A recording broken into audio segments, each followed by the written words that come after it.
Mayong gabi sa tanan, magasugod sa kita sa atong online Bible study.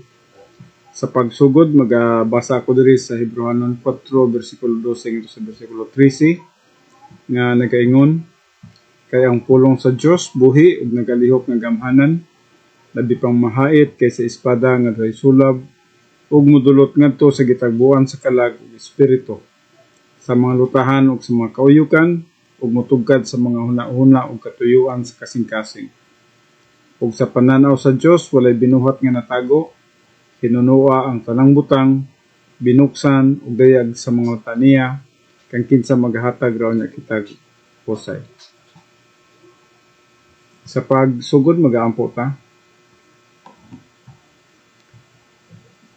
Amahan mo nga Dios niningatak nas kagabion, magaduol ako diha sa imong balaod nga presensya. Magapaubos ako bisan man sa imong pagkagamhanan. Kung aduna may mga babag sa akong pagpakig-fellowship nga kanimo sa daotang hunahuna, mga nabuhat, mga nalitok, mga sala, Father God, nga wala na ako ginadahom.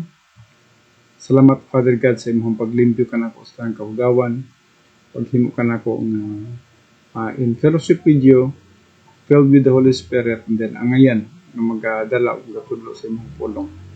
Tabang usab ang tanan nimo makanakan nga magapaminaw karon, ay pray the Father nga duha og tulo nga positibo magasunod ug magapaminaw sa imong pulong, aduna sila makatunan sa imong pulong ug nga mahimo nga makabenepisyo sila sa imong pulong, Father God.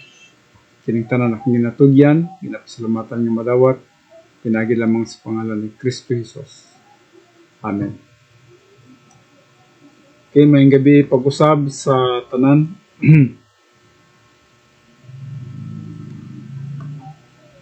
Okay, karong gabi ato na usab nga pagatun-an kining providential preventive suffering.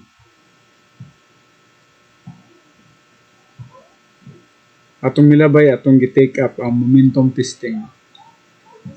So, atong pagasugdan diri sa Paul's Apostle Paul ni siya nga turn in the flesh, no? As the first category of suffering for blessing, providential preventive suffering performs a dual function. Duhay kagamitan ni ining gitawag na to providential preventive suffering. Now, ang pulong providential gikuha sa word nga provide, no? Meaning gitugot, gihatag, no?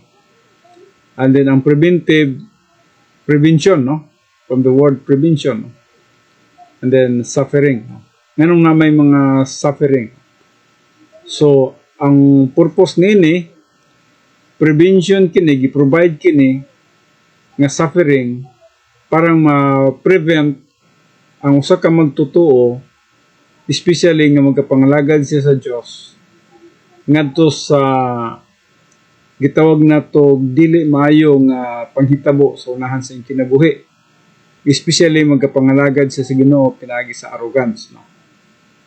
Og mao kining nahitabo kang Apostle Paul sa permiro gid niyang pagsaka sa espirituhanon nga adulthood, diri siya na gitawag nato niabot sa gitawag nato providential preventive suffering.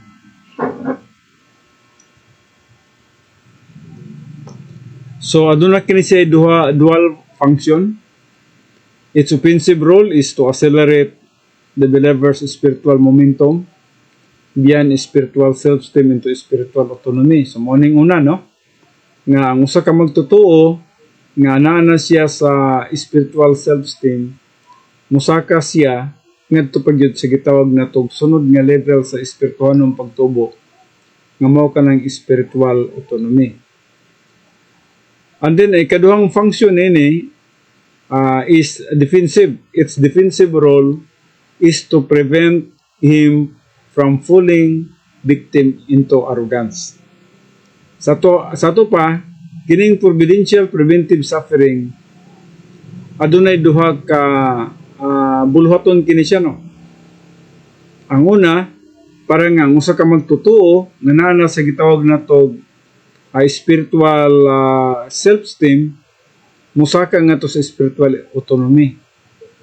Ang ikaduha niini mao nga ang arrogance mawala, no, hinahinay og kahilis ang arrogance, no, tungod kay ang usa ka magtutuo manggod nga bagong nakasulod sa spiritual adulthood, probably mugawas paghapon din na ang iyang arrogance. Ug busa gikinahanglan nga kung pwede lang matanggal kining arrogance, mainhinay og kawala o matanggal gyud, no. So sa spiritual self-esteem is probably the most vulnerable stage of the Christian life, no. Mao kini siyang pinaka-vulnerable. Tungod kay bago pa man misaka siya sa spiritual adulthood. Ug sa spiritual adulthood, dala pa niya ang iyahang kahimtang sa una nga bata pa siya. Nagkinabuhi pa siya diha sa kalibutanon o isa na niya na ang pagkinabuhi nga arrogante. So as the believer begins to think for himself and live by the doctrine in his soul, no, in his own soul, he may distort his newfound independence, no. So posible, no, magkinabuhi siya sa actually ang iyang kinabuhi ginunta dinhi na sa gitawag natog alang sa pagpangalagad yun nga makahatag og tinuod yung kahimayaan sa Dios. Pero may tendency manggod nga magbuhat siya sa usa ka buluhaton nga pinagi pa siyang kusog. Kasi ana biya ta sa una, no? Ang ato biyang kinabuhi sa una nangalagat sa Ginoo pinagi sa atong kaugalingong kusog. Most of ning hitabo nga Apostol Paul, no? He may assume that his strength comes from self rather than from God's word and the divine dynasper. Sa atong pagpangalagad sa una, sa dapat sa childhood, kining ato yung kaugalingong kusog, atong kaugalingong abilidad, atong kaugalingong talento, mga pamaagi, atong kaugalingong pamaagi. Apan sa diyang miabot na ta sa spiritual self-esteem, nakakaton na ta, hibalo na ta nga dapat dili ta magsalig sa atong kaugalingon. Dapat ang atong pagkasaligan di ay ang gahom sa balang espiritu nga nasa sulod nato ug ang pulong sa Dios nga nagapuyo diha sa tuang kalag. So kini unta, no, kini untang duha, kining the power of the Holy Spirit ug kining the power of the Word of God, no, the two option, no, ang magtrabaho diha sa atong kinabuhi sa dihang kita nagapangalagad sa Ginoo. Pero lagi kay naanad pa ning atong lawas nga mo trabaho para kunuhay sa kahimayaan sa Dios, nga diin wala siya mahimo, wala siya may produce ng kahimayaan sa Dios, kundili divine human good lang gyud ang ihang may produce. Ang makaproduce lang gyud og divine good katong empower sa balang espiritu nga diin nagagahom ang balang espiritu sa atong kinabuhi. We are in fellowship with God, we are clean before the Lord, ug sa dihang nagapangalagad kita sa Dios pinagi sa gahom sa balang espiritu, mo lang tong madawat sa tubangan sa Dios. Pero mo lagi tungod kay kulang kita og kahibalo, naghuna-huna kita nga ug unsa may atong pagabuhaton, bisag unsa atong pagabuhaton para na sa kahimayaan sa Ginoo. Not knowing nga ang atong pagtrabaho diya na, not knowing nga ang atong pagbuhat diya niya na, gitawag og energy of the flesh, no? Gahom ka na siya sa atong kusog, gahom sa tawhanong paningkamot. Now, walay paningkamot sa tao nga madawat sa tubangan sa Dios. Dili mahimaya ang Dios sa buhat sa tao. Mahimaya lang ang Dios sa dihang ang gahom sa balang espiritu nagalihok sa atong kinabuhi o gigamit niya ang pulong sa Dios nga nasa atong kalag para nga atong may apply sa mga circumstances sa kinabuhi. So kini ang butang nga dapat nga masabtan. Pero mao lagi kay bago pa man kita nga nakasaka sa spiritual adulthood, usually mo exert pa kita effort, mo gamit pa kita sa atong kaugalingong pamaagi, sa atong kaugalingong kusog. So as he flexes his new spiritual muscles and enjoys the results of spiritual growth, he may forget that God is the source of his growth and strength. So morning mahitabo sa tuwa. Sometimes kita nagapalingkamot nga makabuhat sa mga espirituhanong buluhaton, ginagamit na to ang atong espirituhanong kusog, and then nag-enjoy kita sa resulta sa espirituhanong pagtubo. Now, sa unahan niya na makalimot kita nga di ay ang source sa atong pagtubo ug sa atong kusog mo ang Dios. Ug mao kanang usahay, mo exert kita og effort pinagi sa atong kusog. Ug dili pinagi sa Dios nung kusog ug Dios nung gahom. Wala no?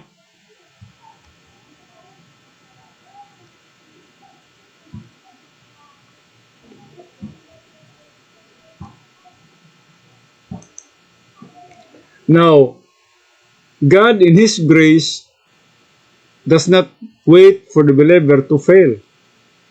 Grasyoso gud ang Dios, no? Og tungod sa iyang kagrasyoso, dili na siya maghulat niyang usa ka magtotoo moabot ngadto sa iyang pagkapakyas. Rather than picking up the pieces, God provides the means of keeping the believer from falling apart. So, muni ka grasyoso ang Ginoo. Naghatag na siya nga pamaagi daan aron nga usa ka magtotoo nga positibo sa pulong sa Dios, dili siya mabagsak, kundili nga makabalo siya nga magapangalagad sa Dios diya sa gahom sa balang espiritu. Mabitaw nang gitawag nato grace, no? Kaluwasan, grasya, naluwas ta tungod sa grasya sa Dios. Ang atong pagtubo, grasya, nagatubo kita sa grasya sa Dios, ug sa atong pagpangalagad sa grasya pod. Iha sa Dios nga gahom, dili ato ang gahom. So, in grace, God takes preventive action by sending suffering for blessing. Mao kining grasya sa Dios. Pero di lang nato masabtan ang grasya sa Dios kay lawom kayo ang grasya sa Dios. Ug usahay dili nato ma-recognize nga di ay pinagi sa suffering mo natong grasya sa Dios para nga ma-prevent kita nga mugawas ang atong arrogance, pinagi sa pwersa sa unod, pwersa sa atong kaalam, mga gitawag nitong atong paningkamot, nga mao'y mugawas sa atong pagpangalagad sa Dios. Now, kung kita kulang pa jud og kahibalo sa pulong sa Dios, mao kana nga magunahon na kita nga aduna kita nabuhat para sa Ginoo. Ang tinuod, wala nato gitabangan ang Ginoo kundi kita ang gitabangan sa Ginoo. So, ang tanang mga ginabuhat nato dili tungod kay gitabangan nato ang Ginoo kundi ang Dios ang mitabang sa tuwa nga nakabuhat kita sa usa ka buluhaton aron nga mahimaya siya ug madawat siya bisan man sa atong kinabuhi. So mo ning grasya, no? In grace, God takes preventive action by sending suffering for blessing. Mo nang adunay mga suffering. Pero kanang nga suffering gitawag kana siya para sa blessing, panalangin, para sa espirituhanong pagtubo. So, providential preventive suffering reminds the believer of his dependence on the protocol plan of God. So, nganong adunay providential preventive suffering? Nganong adunay suffering nga gihatag para nga ma-prevent kita ngadto sa pagkahulog, sa pagka-arrogante, no? Nganong gihatagan kita niana? Aron nga usa ka magtotoo, mahimo siya nga musalig o dependent siya on the protocol plan of God. musalig siya sa mga procedure o mga sistema niya sa Diyos, mga plano sa Diyos, and forces him to use divine assets under circumstances that human ability cannot resolve. So, muning mahitabo, kung musunod siya sa protocol plan of God o sa plano sa Diyos sa iyang kinabuhi, kini siya ihang pagagamiton ang divine assets. Dili itong ihang human assets, no? Ang human assets mo itong ato ang mga abilidad, atong kusog, atong kaalam, atong pamaagi, strategy, no? Mo itong human assets. Ang divine assets mo kining ang gahom sa balang espiritu. So ang gahom sa balang espiritu nga nasa sulod sa atong kinabuhi, mo'y nag-influence ka na to, nga diin, bisan man sa mga circumstances kinabuhi, pwede kita nga mag-perform pinagi sa gahom sa balang espiritu. Aron nga ang human ability, no? Kasi naman tayo ability god, no? Naman tayo mga usahay abilidad, no? Especially sa Apostle Paul, perting daghanang abilidad ni Apostle Paul. Sa wala pa siya mahimong magtotoo. Usab baya siya ka banggiitan nga gitawag nato membro sa Sanhedrin. O di man ka basta-basta mahimong membro sa Sanhedrin nga wa kay kaalam, no? That means taas kayo kahibalo, no? Especially sa theology o sa philosophy. Mamgan ito nga sa theology, si Apostol Pablo siya ang nag-persecute sa mga Hudiyo, no? Tungod kay nakita niya nga ang theology nga iyang nahibaluan, gusto niya nga ma-implement ngadto sa tanang mga Hudiyo. Karon kay pag-abot na ni Jesus Christ ang Christianity, dili lahi naman nga dispensation o lahi nang gi-apply sa mga magtutuo, especially sa panahon ni Apostle Paul. Now, nakahibalo kita nga si Apostle Paul o kining kahimtang ni Apostle Paul, no? During this time, sa panahon ni Apostle Paul, atong nakita nining panahon na nga ang pagtulunan sa mga Hudiyo wala na masunod. Tungod kay adunay revelation si Apostol Pablo mahitungod sa grasya. Naluwas sa grasya, nagatubo sa grasya ug nagapangalagad sa grasya. And during this time dili kini siya madawat sa mga Hudiyo. Ug busa atong nakita din gina-persecute ni Apostol Paul ang gatong mga pagtulunan ni Kristo kay wala mo sunod sa iyang theology. Pero sa dihang nakakaplag si Apostol Pablo kang Kristo Jesus, iyang nasabtan ang mga doktrina, ang mga pagtulunan, ug mutong panahon nga nahimo na ganinon siyang pagkahimo niya magtotoo, nahimo siyang nagkatuon sulod sa 3 ka tuig sa Arabia. Ingon nga estudyante og si Jesus Christ mo ihang magtutudlo. Makita ka na sa Galatians 1, no? Sulod sa 3 ka tuig. And then sa kadaghan sa gi-reveal ngadto kaniya nga mga pagtulunan, mo na nga iha pong ginatudlo dinhi na sa panahon nga diin nagaministeryo na siya. During that time atong nakita wala naman si Jesus Christ kay nabanhaw og mikayab naman si Jesus Christ. O si Apostle Paul ang gigamit sa Dios. Og mao kana nga si Apostle Paul dako kay pagkausab niya kay gikan sa pagka-persecutor. Siya na ang gina-persecute, no? Sa iyang pagtudlo na usab sa mga mystery doctrine. So, kini si Apostle Paul dili ni siya basta-basta nga pagkatao, no? During that time. Strong kay ni siya sa iyang doktrina, sa iyang theology. Especially sa theology sa Old Testament, no? Mga Moses nga mga pagtulunan. Nga diin, pag-abot na diri sa New Testament, pag-abot ni Christ, daghang mga butang nga diin, wala na gina-apply. No? So, atong balikan kini, as an unbeliever, Paul was aware of his own genius. Yes, manggialamon man gini si Apostle Paul. O gawas nga usa siya ka manggialamon, nakuha po niya ang pinakataas sa iyang education. No? In fact, nahimo kini siyang estudyante ni Gamaliel. No?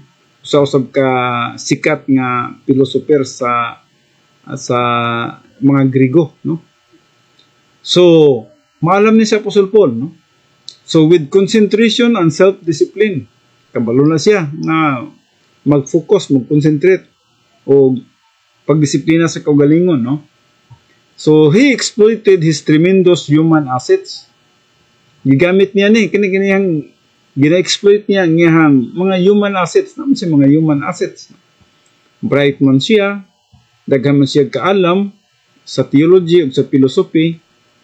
So, kini siya, nadala ni Apostol Pablo, bisan man nga nahimo na siya nga magtotoo, nahimo na siyang Kristohanon. So, mao man gani na nga posible nga mugawas pa ning iyang human assets kining mga kahibalo niya mga human viewpoint, posible pa ni siya nga mugawas sa iyang pagpangalagad sa Dios. Ug busa mao kining gitawag nato providential preventive suffering. No? As a young man, he excelled academically in a rigorous education. Yes, tinuod na. Excel man gini si Apostol Pablo. He then channeled his unusual nervous energy and extraordinary intellectual powers to rise within the religious and political establishment in Judea. So, gigamit niya ning iyang pagka manggialamon, no?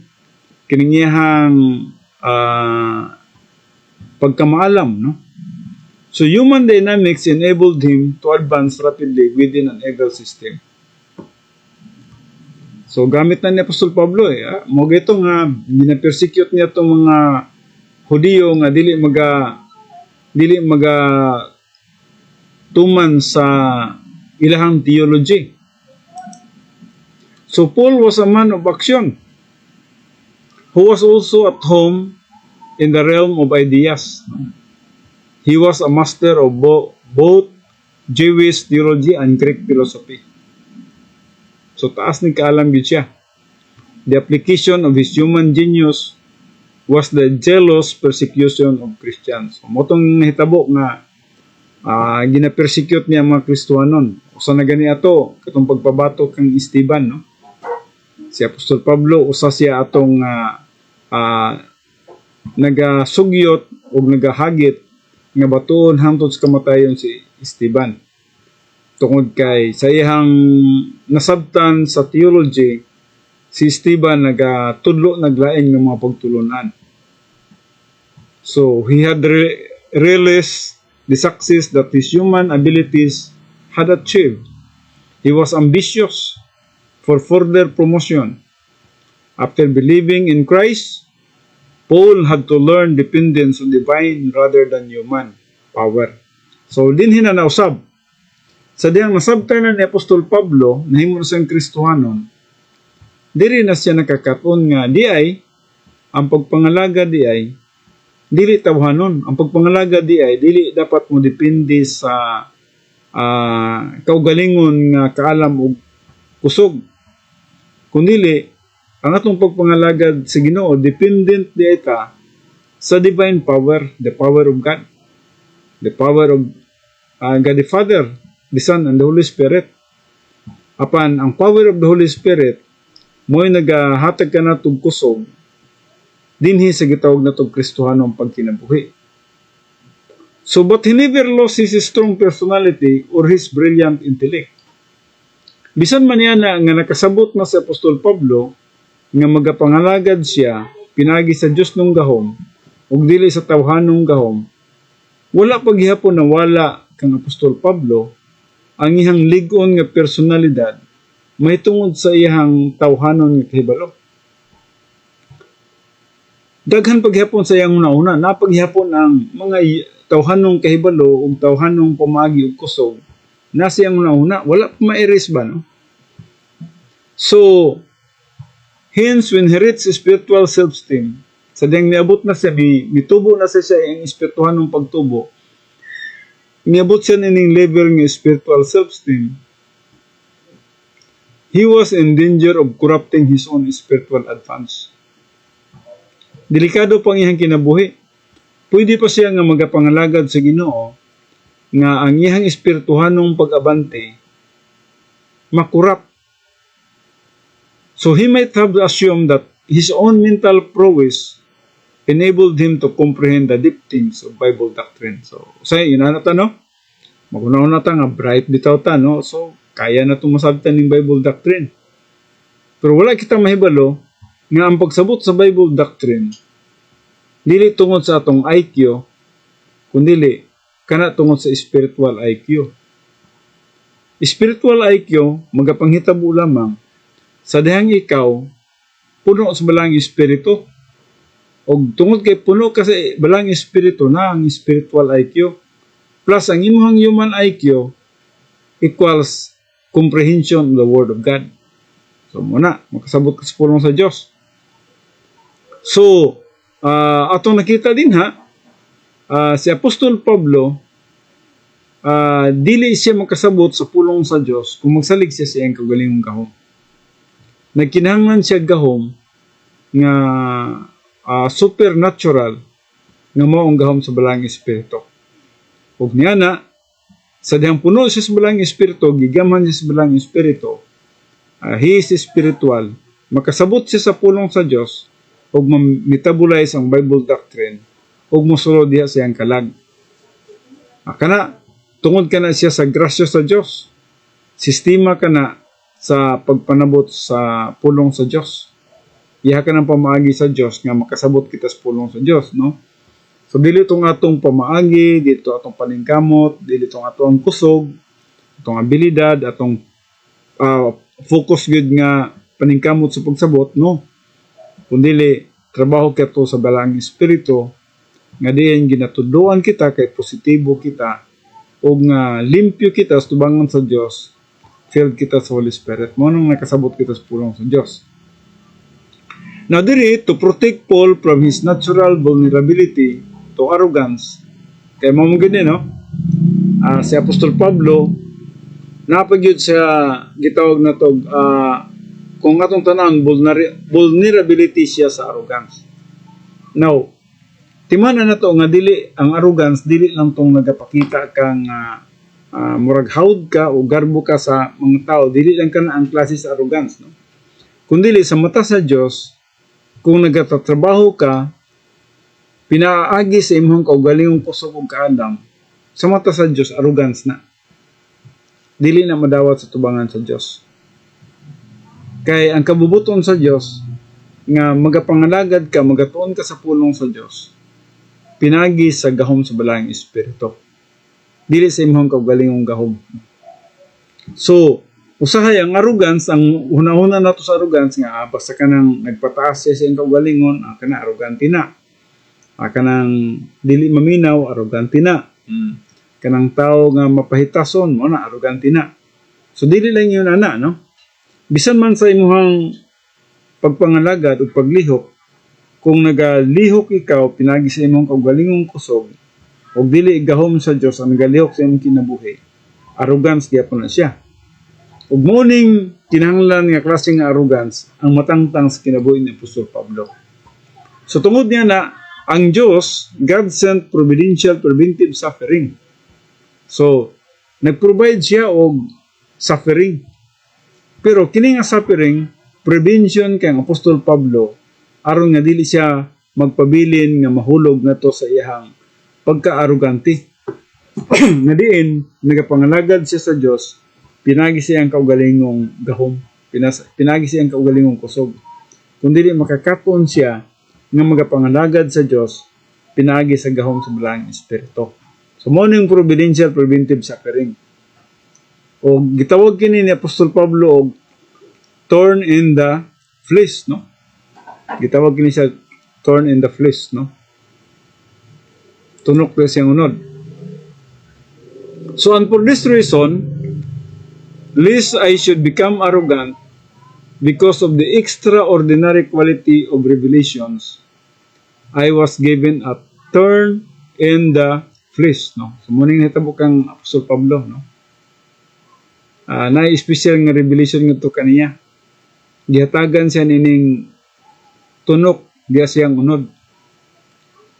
O gitawag an angel from Satan that he might torment me, lest I should become arrogant. So, sa 2 Corinthians 12:7. So, dinhan mo makita nga ang unang ginaatake dinha nining gitawag na tong providential preventive suffering para matanggal ning atong pagka-arrogante. Kining magsalig bitaw ta sa atong kaugalingong unod.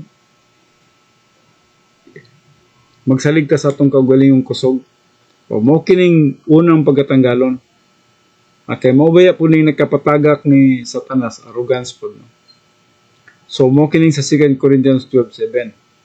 So arrogance must be prevented because it neutralizes the effectiveness of doctrine in the believer's life. So kinahanglan matanggal gyud ang arrogance, no? Kay kung napa ang arrogance sa atong kinabuhi, kanang ako na good ni kita, no? Kita murag para sa tuwa proud kay ta, no? So hangtod nga napa ng arrogance, ma-neutralize ang atong pagka-epektibo sa doktrina. So ang usa ka magtutuo dili mahimong epektibo sa iyang kinabuhi. Bisan pag i-apply niya ang doktrina, walay effect na siya kay in the energy of the flesh man kana siya. So doctrine provides spiritual self-esteem, arrogance is self-alienation. So kinino? Ang doktrina mag-provide good siya spiritual self-esteem, no? Gusto niya nga ang usa ka magtutuo mobot siya din nining spiritual self-esteem. Now, lahi ang spiritual self-esteem sa human self-esteem. Kaya ang spiritual self-esteem, gahom ka na sa balang espiritu. Confident ka sa imong sarili, confident ka nga magbuhat sa mga buluhaton because you are filled with the Holy Spirit. So, dire, no, makakapong nakadire sa spiritual self-esteem. So, arrogance, hinunong na ito nga ang arrogance is self-alienation.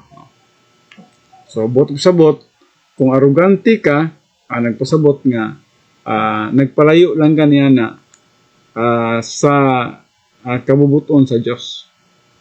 Arrogance is the insidious enemy of spiritual life. The very attitude that corrupted Lucifer, who was originally the greatest of all the angels. Mo po din nagkapanghitabo kang Lucifer gyapon, no? Bagsak siya sa arrogance, no? So Paul's ministry might be destroyed by arrogance. Pwede po, no? So pwede nga mabagsak po si Apostol Pablo sa iyang ministeryo pinagi sa arrogance.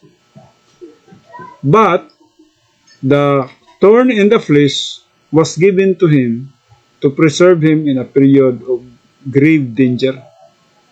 No?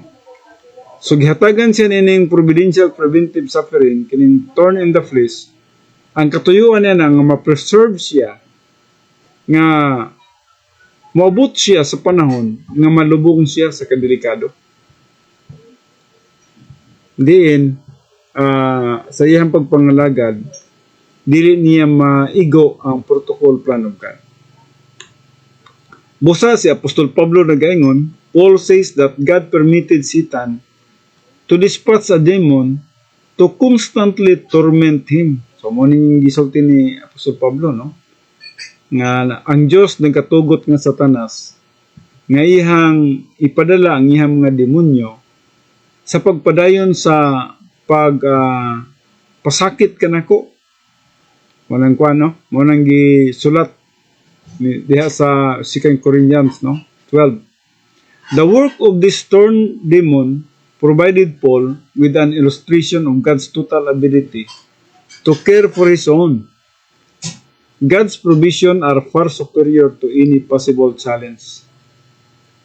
He is able to make even our enemies benefit us. Usahay, atong pagatanawon ang panghitabo, murag nagahuna-huna kita nga, murag pildi man kita, no? Pero ang Diyos na ibalo niya na. Sa dihang nag-provide ang Diyos niya na, far superior na to any possible challenge. Naibalo ang Ginoo mo palusot niya na. So, He is able to make even our enemies benefit us. So, bisan aduna kita yung mga pagsulay, nakabenepisyo gyapon ta niya na. So, mao po nang gisulat din sa Psalm 76 verse 10, no? Atong pagbasahon ka na. Salmo 76, Jis, ba? Kining pagkasulti din, no? Sa imong pagbadlong, O Diyos ni Jacob, silang duruha ang karo, ug ang kabayo, kadali, kadali, kulang akong pagbasa day. Sa pagkamatuod gayod, ang kaligot-got sa tao, magadayg kanimo. Ang nahibilin sa imong kaligot-got, imong igabakos ibabaw nimo. So, yun na no, ang magapanghitabo, no? Usahay ang kaligot-got sa tao, maghatag na po og gitawag na to kayuhan nato kaniya, no? O pagdaig nato kaniya.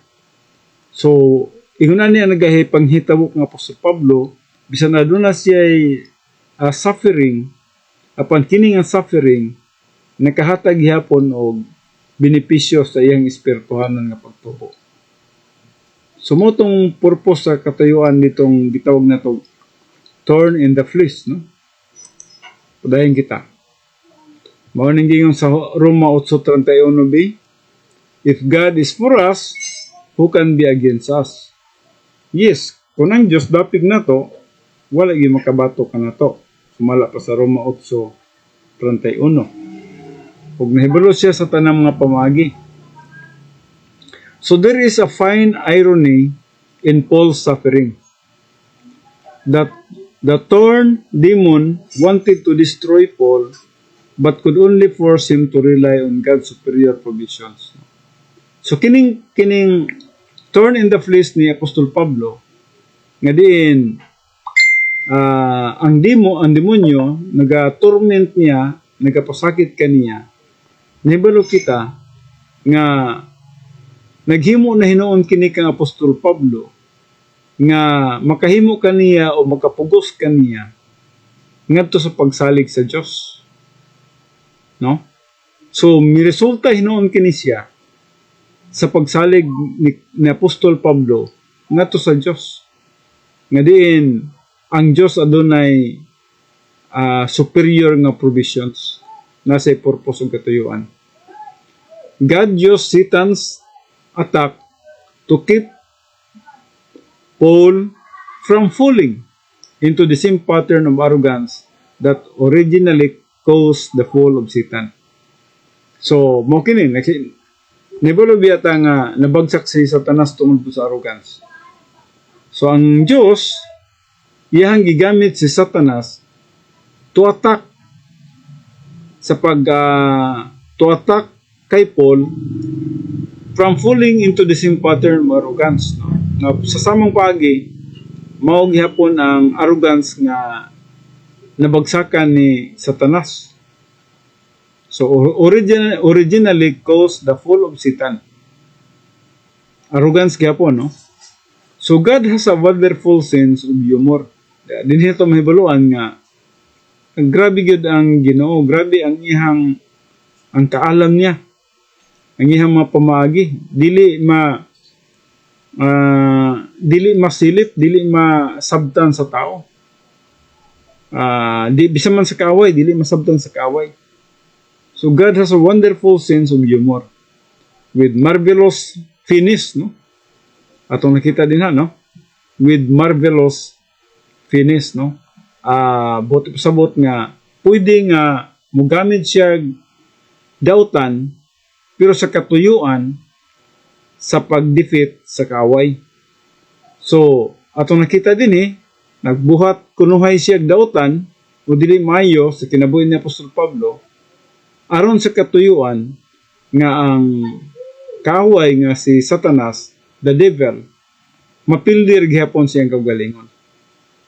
So, tinuod man si Satanas nagpadala og demonyo ngadto sa kang Apostol Pablo sa pagsakit kang Apostol Pablo, pero gitugutan sa Dios kadto sa katuyuan nga katong alantuson nahimo nga nisamot og kapildi ang atong kaaway nga si Satanas.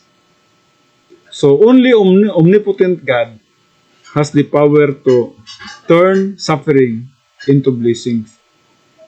Ang Diyos na makahimo niya no? And this power has been made available to us through residence and function in the divine dynasty. So, munang naputay power gyud no? O kinahanglan nga makakatong kita sa pagsalig ug pagsunod sa Dios nung gahom maghihatag nganhi kanato. So God can use adversity to our advantage.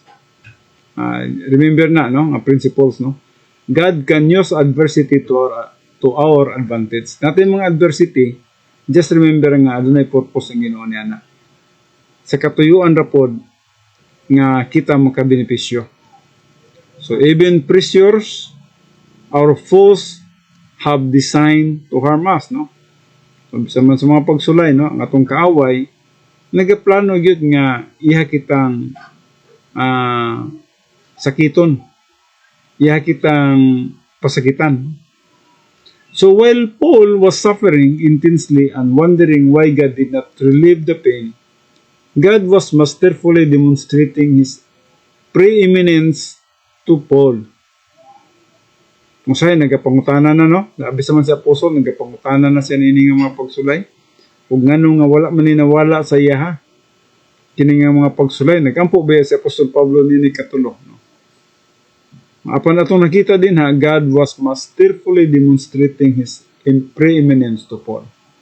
Nagapakita lamang ang Diyos ngadto kang Apostol Pablo nga diin ang Diyos mas maalam ug mas gamhanan.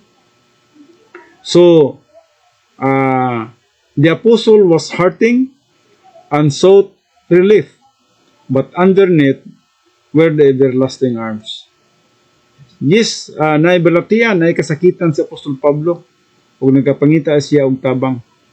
Pero sa ilalom niini na ang Dios, na ang kamot sa Dios nga di nagkauban og tabang kang Apostol Pablo. Basahon na to kining Deuteronomy 33:27, no? Deuteronomy 33 versikulo 27. Okay, nagaingon din ang walay katapusan nga Dios mao ang imong puloy-anan nga dapit. Og dinhi sa ilalom ang mga bukton nga walay katapusan, ug siya magasikway sa imong kaaway sa tubangan mo, ug ningon laglagon mo sila. So mo kanang ang everlasting arm of God na day nagsapwang day kanato.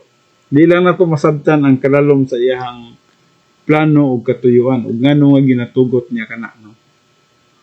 So through this experience, Paul's personal love for God increased. Muna yung nagkapanghitabo na hinoon, no? Tungod din nga mga experience ni Apostol Pablo, mitubo ang iyang tinuod nga paghigugma nga to sa Diyos. Pero, but before he reaped the benefits of providential preventive suffering, Paul applied a false solution and made a wrong application of doctrine.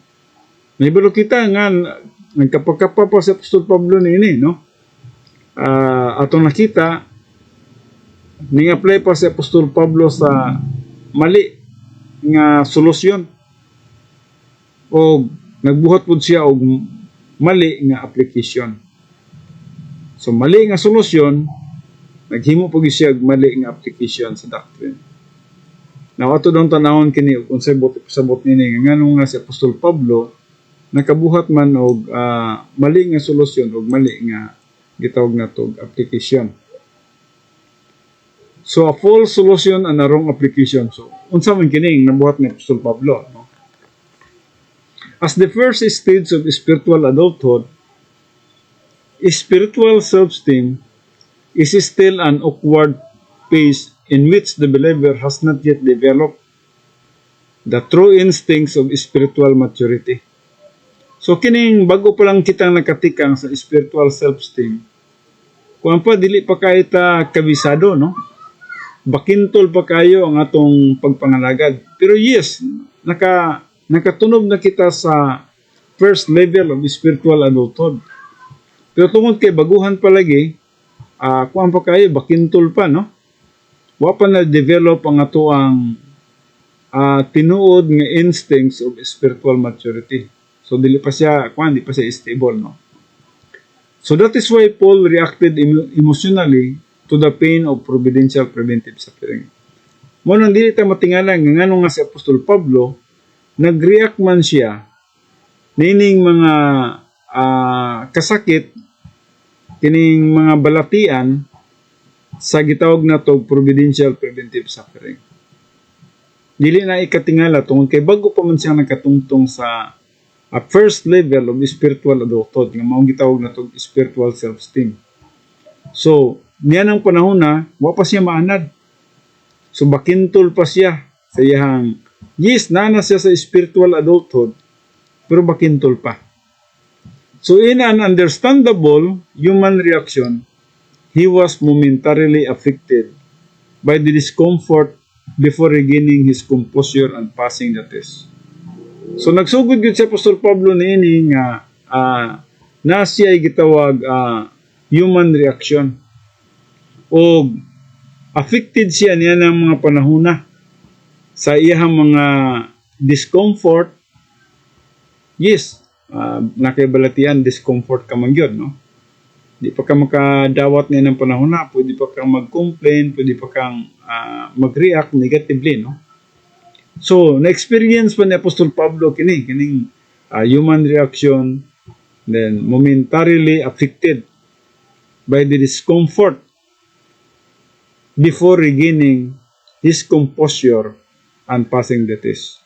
So, una siya nakabantay niini, una siya naka-regain niini nga mga pagsulay, ato nakita nga, ningagi sa siya og pagka gitawag na to apektado. Dili siya komportable og aduna siya human reaction. Until such time nga nakapasar na gyud siya sa maong pagsulay. So dinhina sa 2 Corinthians 12:8, concerning this thorn in the flesh, I appealed to the Lord 3 times that it might depart from me. So morning false solution ni Apostol Pablo nga gusto niyang mawala kining gitawag niya balatian nga gitawag thorn in the flesh. So, wala masabti ni Apostol Pablo ang doktrina nga nagapaluyo niini. Gusto niyang mahawa sa iyaha kini siya. Say inanabiyat sa atong mga balatian, gusto mo ginato nga mawala kay discomfort ba kay ng mga balatian. Pero dili sa kang Apostle Paul na purpose ang Ginoo diri, no? Morning gitugot kini siya sa Dios. Si Satanas gitugutan ngayang ipadala niya ang demonyo aron nga ihang pagasakiton si Apostol Pablo. So, si Apostol Pablo, nag-aampo siya katulo, no?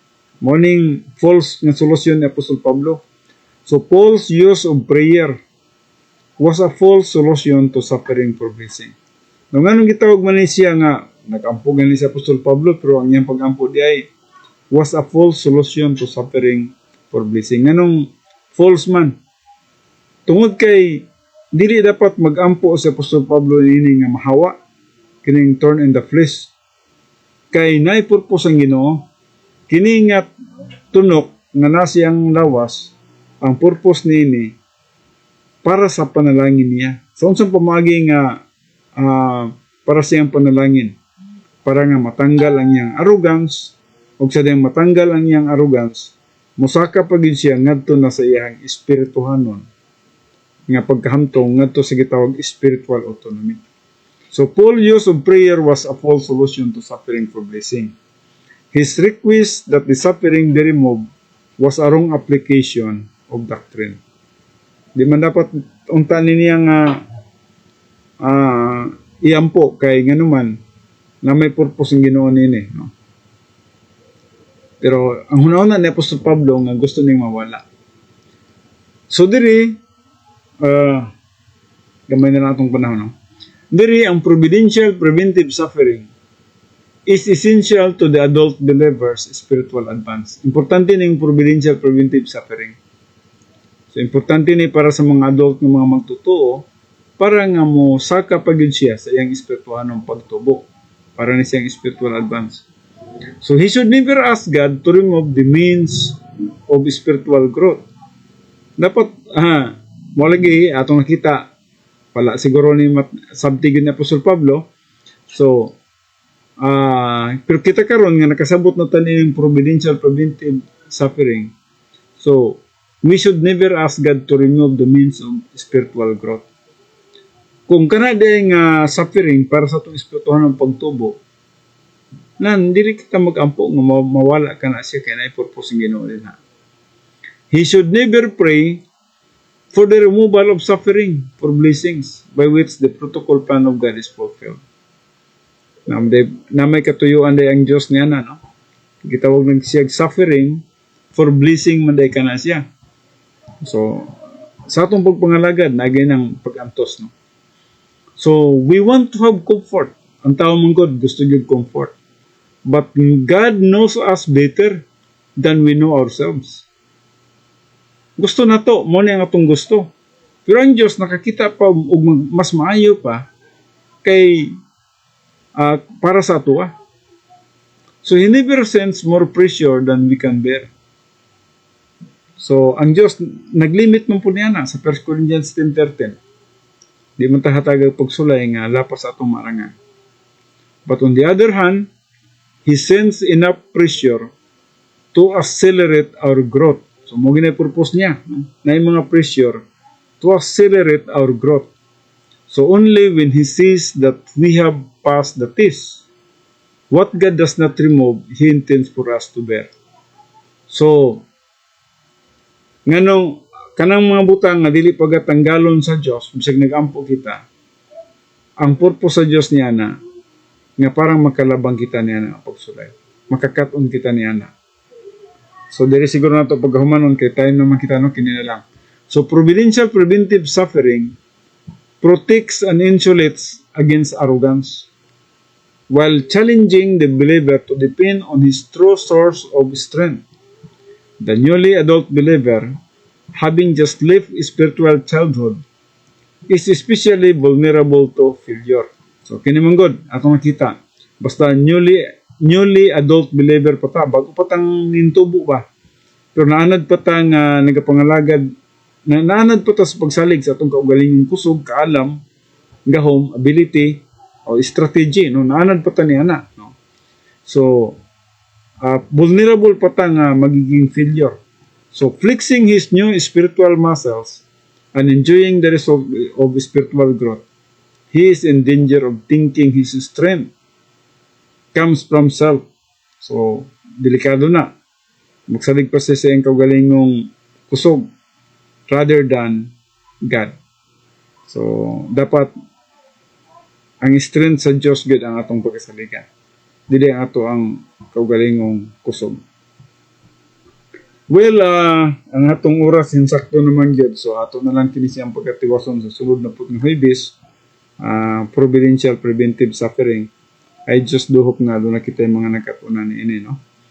Then mag-ato kita sa pagkampo. Amahan na mo nga Diyos, niningatak nas kagabihan kami hatag sa mong pagdaig, pagpasalamat, nga kanimo tungkol sa imong kaayo sa among makinabuhi, sa pulong nga imong ginatudlo nga ni kanamo, nga din magkakinabuhi kami, pinasikad ng Diyos sa imong gahom sa balang espiritu. Sa dihang naibalo kami, sa akong pagkinabuhing espirituhanon, sa akong pagkinabuhing in fellowship with God, unsa man pag kinabuhi nga filled with the Holy Spirit, nin makakaton kami, Father God, sa pagpangalagad nga na kanimo. Dili pinagi sa among kusog, kundi pinagis sa gahom sa balang Espiritu. Salamat niya na, Father God, nga kaalam, ug salamat ka kami magkinabuhi sa niyana nga protocol o procedure. Ginauli na mo ang tanang pagpasalamat, pagdahig ang paghimaya ang anak kanimo, pinagi lamang sa pangalan ni Kristo Jesus. Amen.